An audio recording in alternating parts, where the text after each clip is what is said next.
I come from a big family of commercial fishermen, and this simple, humble New England-style fish chowder is a staple that's been in our family forever.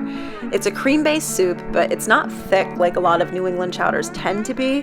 There's no roux, there's no thickener, so the broth is super light, but it's still rich and so comforting. Saute celery and onion in butter until they're translucent, and then add diced potatoes. We like red skins, but you can use any variety. Cover with water and then season generously with salt and pepper. And while that simmers, you can dice up a few fish fillets.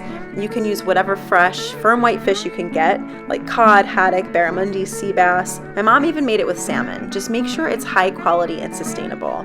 Add the fish when the potatoes are tender, and then simmer for just a few more minutes until the fish is cooked through. You can finish with some heavy cream and parsley, and then ladle it up into bowls.